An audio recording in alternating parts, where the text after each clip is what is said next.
তাআলা বলে তোমরা যতই জবানে মুসলমান ঈমানদার দাবি করো ওমা হুম বিমুমিনিন আমার ভাষায় তোমরা মুমিন হতে পারো না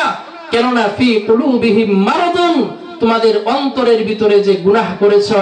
এই গুনাহ করার কারণে তোমাদের অন্তরগুলো অসুস্থ হয়ে পড়েছে 3 নাম্বার কলব যাদের কলবুন মাইয়ুতুন এরা কারা মুফাসসিরিনে কেরাম বলেন এরা হলো ওই সমস্ত মানুষ যারা ঈমান আনয়ন করে নাই পাশাপাশি এদের কাছে ভালো মন্দ উভয়টাই বরাবর এদের ব্যাপারে আল্লাহ তাআলা বলেন লাহুম কুলুবুল লা ইয়াফকাহুনা বিহা যে কলব আছে কিন্তু কলব দিয়ে অনুধাবন করতে পারে না ওয়ালাহুম আ'ইনুল লা ইউবসিরুনা বিহা চক্ষু আছে কিন্তু চক্ষু দিয়ে দেখে না বলবেন হুজুর এরা আবার কেমন চক্ষু আছে চক্ষু থাকলেও আবার দেখে না আমরা তো জানি যাদের চক্ষু নাই এরা দেখতে পায় না যাদের চক্ষু আছে এরা আবার কেমনে দেখতে পায় না এর একটা জ্বলন্ত উদাহরণ আপনারা দিলে বুঝবেন আপনাদের এলাকায় আছে না নাই আমি জানি না মেম্বার চেয়ারম্যান যারা আছে দেখবেন তালাশ কইরা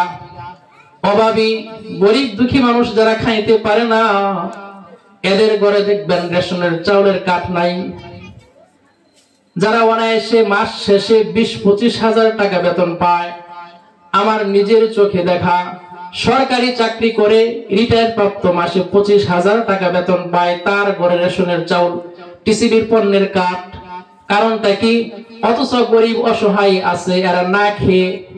এদের সন্তানগুলো নিয়ে কষ্টে জীবন যাপন করতেছে কিন্তু একটা কাঠ পায় না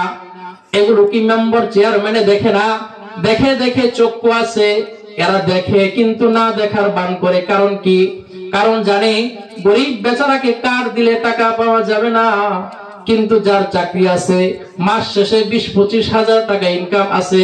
ওই ব্যক্তিটাকে যদি একটা কার দেওয়া যায় 6,000-7,000 টাকা আদায় করা যাবে ঠিক কি না এদের ব্যাপারে আল্লাহ তাআলা বলেন ওয়ালাহুম আ'ইনুল লা ইউবসিরুনা বিহা এদেরকে আমি চক্ষু দিলাম ভালো মন্দ দেখার জন্য কিন্তু এরা দেখলো না দেখেও না দেখার বান করলো ওয়ালাহুম আ'ইনুল লা ইউবসিরুনা বিহা ওয়ালাহুম আযানুল লা ইয়াসমাউনা বিহা এদেরকে আমি আল্লাহ তাআলা কান দিলাম কান দিয়ে এরা শুনলো না আল্লাহ তাআলা বলেন উলাইকা কাল আনআমি বাল হুম আযাল আমি আল্লাহ পাক রব্বুল আলামিন মানুষকে সবচাইতে সুন্দর কইরা বানাইছিলাম সবচাইতে সম্মান আমি আল্লাহ তাআলা মানুষকে দিয়েছিলাম কিন্তু তাদের এই সম্মান তারা ধরে রাখতে পারে নাই তাদেরকে আমি যে যোগ্যতা দিয়েছিলাম এই যোগ্যতাগুলো সঠিক জায়গায় এরা কাজে লাগাইতে পারে নাই এইজন্য এরা উলাইকা কাল আনআম চতুষ্পদ জানোয়ারের মতো হয়ে গেছে আল্লাহ তাআলা বলেন চতুষ্পদ জানোয়ারের সঙ্গে উদাহরণ দিলেও চলবে না কারণ চতুষ্পদ জানোয়ারকে তো আমি ইচ্ছা শক্তি দেই নাই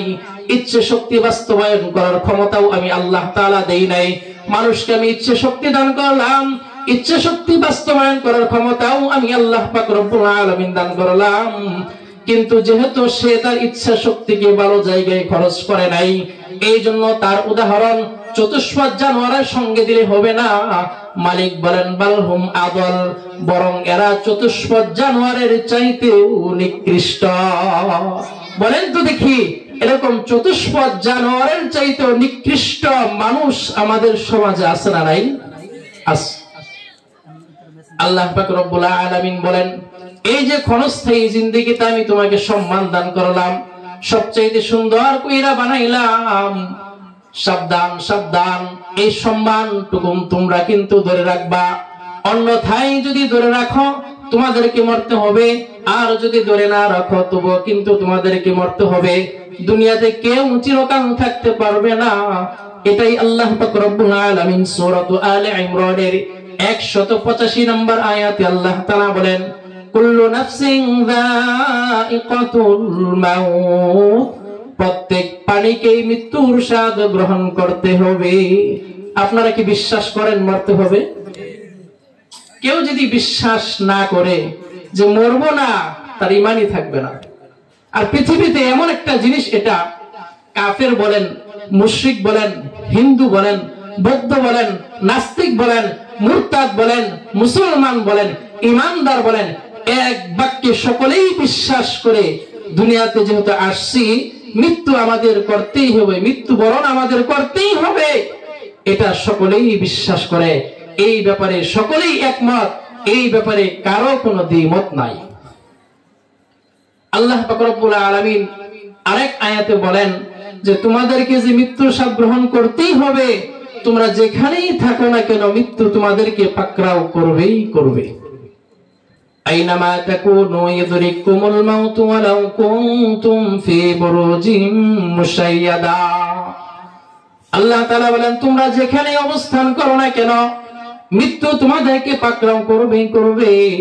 সূরাতুল জুমআ আল্লাহ তাআলা বলেন কুল ইন্নাল মাউতাল্লাযী তাফিররুনা মিনহু ফাইন্নাহু মুলাকীকুম সুম্মা তুরাদ্দুনা ইলা আলিমিল গায়ব। আল্লাহ তাআলা বলেন হে নবী আপনি বলে দিন ইন্নাল মাউতাল্লাযী তাফিররুনা মিন, যে মৃত্যু থেকে তোমরা পলায়ন করো, ফাইন্নাহু মুলাকীকুম, সেই মৃত্যু তোমাদের সাথে সাক্ষাৎ করবেই করবে। মৃত্যু থেকে যতই পালাবার চেষ্টা করো মৃত্যুর হাত থেকে কেউ রক্ষা পাইবা না। এই জন্য প্রিয় হাজরিন, আমি আমার ইচ্ছা শক্তিটাকে যদি আল্লাহ পাক রব্বুল আলামিনের হুকুম অনুযায়ী বাস্তবায়ন করি, এমন অবস্থায় যদি আমার মওত চলে আসে, আল্লাহ পাক রব্বুল আলামিন ওই সমস্ত মুমিনদেরকে সুসংবাদ দিয়ে বলেন ইন্নাল্লাযীনা ক্বালু রাব্বুনাল্লাহ সুম্মা ইসতাকামু তাতানাজ্জালু আলাইহিমুল মালায়েকা আল্লা তাখাফু ওয়া লা তাহজানু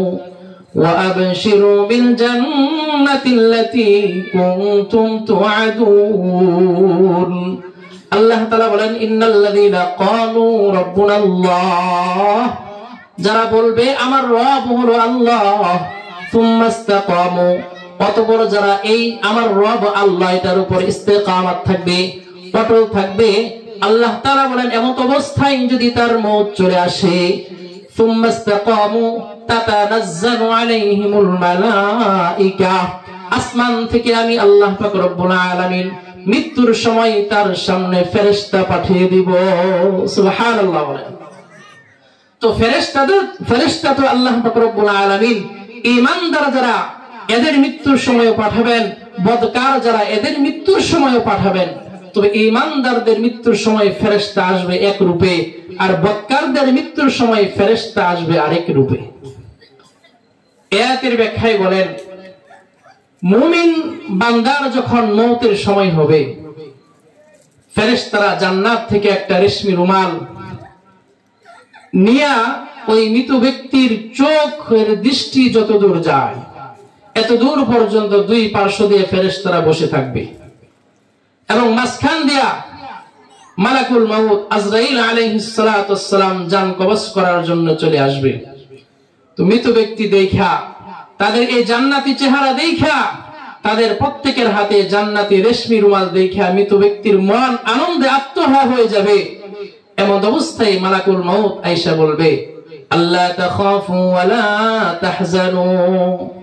তোমার কোনো ভয় নাই, তোমার কোনো চিন্তা নাই, ওয়া আবশিরু বিল জান্নাহ, তুমি জান্নাতের সুসংবাদ গ্রহণ করো। এই কথা বইলা ওই মুমিন বান্দার রূহটা যখন বের করবে, কিতাবের ভিতরে আসছে ময়দা থেকে একটা চুল বের করা যত সহজ হয়, এর চাইতেও সহজ ভাবে ওই মুমিন ব্যক্তির আত্মাটা আজরাইল বের করে নিয়ে আসবে। সুবহানাল্লাহ। শুধু তাই নয়, এই রূহটাকে নিয়ে প্রথম আসমানে উঠবে, ওঠার সঙ্গে সঙ্গে ফেরেশতারা ঘ্রাণ শুইনা বলবে কোন সৌভাগ্যবান ব্যক্তির আত্মা, স্বাগতম স্বাগতম। এই বলে দ্বিতীয় আসমানে উঠবে, তৃতীয় আসমানে উঠবে, সমস্ত ফেরেশতারা আত্মা তাকে স্বাগত জানাবে। সপ্তম আসমানে ওঠার পরে আল্লাহ পাক রব্বুল আলামিন বলেন ইল্লিয়িন নামের একটা জায়গা আছে, ওই জায়গার ভিতরে আত্মার এই মাইয়িতের নামটা লিপিবদ্ধ কইরা রূহটাকে আবার ওই কবরের ভিতরে মাইয়িতকে যেখানে দাফন করা হয় ওই জায়গায় তার দেহের ভিতরে আবার দিয়ে আসা। এরপরে কি সওয়াল জবাব করবে এই ব্যাপারে মাগরিবের পরে সুন্দর আলোচনা করেছেন। এরপরে যখন বদকারের জান কবজের সময় হবে, আল্লাহ তাআলা বলেন এদের অবস্থাটা কেমন হবে। নবীজি কি বলতেছেন, হে নবী ওয়ালাউ তারা ইযিল যালিমুন, ওয়ালাউ তারা, যদি আপনি দেখতেন ইযিল যালিমুনা ফি গামারাতিল মাউত, জালেমদের মৃত্যুর অবস্থার সময়টা যদি আপনি দেখতেন, তাদের মৃত্যুর সময় কি অবস্থা হয়। কিতাবের ভিতরে আসছে, বদকারের যখন মৃত্যুর সময় হয়, ফেরেশতারা আসে, এমন এক বিশ্রী চেহারা নিয়ে তারা আসে, এমন শরীরের ভিতরে তাদের এমন বিশ্রী চেহারা, এমন দুর্গন্ধ থাকে, মৃত ব্যক্তির ওই মাইয়েতের চোখ যতদূর যায়, মুমূর্ষু ব্যক্তির ততদূর পর্যন্ত ফেরেশতারা সারিবদ্ধভাবে বসে যায়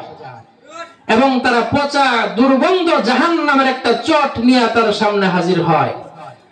আর মালাকুল মাউত বলে, আখরিজু আনফুসাকুম, বের হও হে বদকারের আত্মা, বের হয়ে যাও। আত্মাটা ছটফট করতে থাকে, বের হয় না, কারণ সে বুঝা ফেলায় বের হইতে দেরি হবে, আল্লাহ তাআলার আযাব ও শাস্তি শুরু হইতে দেরি হবে না। রূহটা দেহের ভিতরে ছটফট করতে থাকে, হাতের নখের গোড়া থেকে পায়ের নখ পর্যন্ত রূহটা ছটফট করতে থাকে। কিতাবের ভিতরে আসছে, আজরাইল আলাইহিস সালাতু ওয়াসসালাম দেহের ভিতরে মাঝে মাঝে রূহটাকে রশি দিয়া বাইন্ধা এমন ভাবে শরীরের ভিতরে পিটায়, এমন চিৎকার করে, কিন্তু এই চিৎকার বাস্তবায়ন করার শক্তি তার থাকে না। সে এতটাই মুমূর্ষু হয়ে যায়, এতটাই দুর্বল হয়ে যায়, সে কাঁদে কাঁদে, কিন্তু এই কাঁদার কোনো আওয়াজ হয় না। এটাই আল্লাহ তাআলা বলেন, ওয়ালাউ তারা ইয যালিমুনা ফি গামারাতিল মাউত, হে নবী যদি আপনি দেখতেন জালেমদের রূহ যখন কবজ করা হয় তাদের কি পরিমাণ কষ্ট হয়। এইজন্য পেয়ারা হাজরিন, মরতে আমাদের হবেই, মৃত্যু আমাদের আসবেই। এইজন্য মুমিন অবস্থায় যদি মরতে পারি তাহলে দুনিয়া থেকে জান্নাতের সুসংবাদ আমরা নিয়ে যেতে পারবো। আর যদি বদকার অবস্থায় আমাদের মওত হয় তাহলে মৃত্যুর সময় থেকেই কিন্তু আমাদের আযাব শুরু হয়ে যাবে। সূরা আলে ইমরানের 185 নম্বর আয়াতের প্রথম অংশে আল্লাহ তাআলা এটাই বলেন, কুল্লু নাফসিন যায়িকাতুল মাউত, প্রত্যেক প্রাণীকে মৃত্যুর স্বাদ গ্রহণ করতে হবে। আয়াতের দ্বিতীয় নম্বর অংশে আল্লাহ তাআলা বলেন, ওয়া ইন্নামা তুওয়াফাউনা উজুরাকুম ইয়াওমাল কিয়ামাহ, মৃত্যু গ্রহণের পরে তোমাদেরকে এমন একটা দিন উপস্থিত হতে হবে যেই দিন তোমাদের কর্মের প্রতিদান পুঙ্খানুপুঙ্খানু ভাবে আদায় করা হবে। সূরাতুজ জিলজাল আল্লাহ তাআলা বলেন, ওই দিন তোমাদেরকে এমন ভাবে তোমাদের কর্মের প্রতিদান বুঝিয়ে দেওয়া হবে, ফামান ইয়ামাল মিসকালা যাররাতিন খায়রান ইয়ারাহ, কেউ যদি সরিষার দানা পরিমাণ কোন নেক আমল করে থাকো রে বান্দা, ওই দিন ওইটা তোমার সামনে উপস্থিত করা হবে। ওয়ামান ইয়ামাল মিসকালা যাররাতিন শাররান ইয়ারাহ, দুনিয়াতে যদি বিন্দু পরিমাণ গুনাহ তুমি করে থাকো, রাতের অন্ধকারে করেছো, কেউ দেখে নাই, বাবা দেখে নাই, মা দেখে নাই, স্ত্রী দেখে নাই, সন্তান দেখে নাই, দুনিয়ার কোন মানুষ দেখে নাই, কোন পশু পাখি দেখে নাই, এমন একটা সরিষার কোনো পরিমাণ তুমি গুনাহ করেছো, আল্লাহ তাআলা বলেন এই সরিষার কোনো পরিমাণ গুনাহটাও তোমাকে ওই দিন দেখানো হবে। সূরাতুল কারিআহ আল্লাহ তাআলা বলেন, ফাআম্মা মান সাকুলাত মাওয়াজিনুহু ফাহুয়া ফি আইশাতির রাদিয়াহ, ওই দিন যাদের আমলনামা ভারী হবে, নেক আমল যাদের বেশি হবে, আল্লাহ পাক রব্বুল আলামিন বলেন এদের আমলনামাগুলো ওজন হয়ে যাবে, ভারী হয়ে যাবে। ফাহুয়া ফি আইশাতির রাদিয়াহ, ফলে সে আনন্দে চিত্তে জান্নাতের ভিতরে বসবাস করতে থাকবে। বলেন সুবহানাল্লাহ। পরের অংশে আল্লাহ তাআলা বলেন, আম্মা মান খাফফাত মাওয়াজিনুহু ফাউম্মুহু হাওিয়া, ওই দিন যাদের আমলের পাল্লা হালকা হবে, গুনাহের পাল্লা যাদের ভারী হবে, ফাউম্মুহু হাওিয়া, এদের ঠিকানা হবে হাওিয়া। আল্লাহ পাক রব্বুল আলামিন আবার নবীজিকে ব্যাখ্যা জানাই দিতেছেন, ওয়া মা আদরাকা মা হিয়া, হে পয়গম্বর আপনি কি জানেন হাওিয়া কি? নারুন হামিয়া, হাওিয়া এটা হলো জাহান্নামের প্রজ্বলিত আগুন। সূরাতুল হাক্কা আল্লাহ পাক রব্বুল আলামিন বলেন, ওই দিন যাদের নেক আমল বেশি হবে, গুনাহ কম, আমল বেশি, আল্লাহ পাক রব্বুল আলামিন বলেন, ওয়া আম্মা মান উতিয়া কিতাবাহু বিয়ামিনিহি, যাদের নেক আমল বেশি হবে এদেরকে ডান হাতের ভিতরে আমলনামা দেওয়া হবে। আমলনামা ডান হাতে পায়া সে খুশি হয়ে যাবে, আত্মরা হয়ে বলবে, ফায়াকুলু হা উমুকরাউ কিতাবিয়া, কোথায় আমার আত্মীয় স্বজন, কোথায় আমার মা বাবা, কোথায় আমার আদরের স্ত্রী, কোথায় আমার সন্তান, এই যে দেখো আমার আমলনামা ডান হাতে আসছে, ফায়াকুলু হা উমকুরাউ কিতাবিয়া ইন্নী যানানতু আন্নী মুলাকিন হিসাবিয়া। আমি এটাই ধারণা করেছিলাম দুনিয়াতে থাকতে যে আখিরাতে আমাকে আমার হিসাব বুঝিয়ে দেওয়া হবে। সুবহানাল্লাহ। পক্ষান্তরে যাদের গুনাহের পরিমাণ বেশি হবে, নেক আমলের পরিমাণ কম হবে, আল্লাহ পাক রব্বুল আলামিন বলেন ওয়া আম্মা মান উতিয়া কিতাবাহু বিশিমালি, ওই দিন তাদের আমলনামা বাম হাতের ভিতরে দেওয়া হবে। তারা আফসোস করবে, বলবে ফায়াকুলু ইয়া লাইতানি লাম উতা কিতাবিয়া, হায় আফসোস আমাদের যদি কোনো আমলনামাই দেওয়া না হতো। ওয়ালাম আদরি মা হিসাবিয়া মা আগনা আন্নি মালিয়া হালাকা আন্নি সুলতানিয়া, হায় আমার অর্থ সম্পদ, আমার অর্থ সম্পদ আমার কোনো কাজে আসলো না। হালাকা আন্নি সুলতানিয়া, আমার রাজত্ব, আমার বাদশাহী, আমার মেম্বরি, আমার চেয়ারম্যানি, আমার এমপিগিরি, আমার মন্ত্রীগিরি কোনো কিছুই কাজে আসলো না। হালাকা আন্নি সুলতানিয়া। আল্লাহ পাক রব্বুল আলামিন ওই দিন ফেরেশতাদেরকে বলবেন খুযুহু ফাগুল্লুহু, হে ফেরেশতারা এদের গড়ার ভিতরে বিড়ি পরায়া দাও, সুম্মাল জাহিমা সাল্লু, এদেরকে টেনে হিচড়ে জাহান্নামের দিকে নিক্ষেপ করে দাও। এই জন্য প্রিয় হাজরিন, দুনিয়াতে যদি নেক আমলের ভিতরে আমি আমার জীবনকে পরিচালিত করতে পারি, তাহলে এক নাম্বার কিয়ামতের মাঠে যেই দিন আল্লাহ পাক রব্বুল আলামিন আপনার আমার কৃতকর্মের ফলাফল পুঙ্খানুভাবে বুঝিয়ে দিবেন, ওই দিন আপনার আমার আমলনামা বাড়ি হবে, ডান হাতে দেওয়া হবে। আর যদি আমার আমলের পরিমাণ কম হয়, গুনাহের পাল্লা বাড়ি হয়, ওই দিন আপনার আমার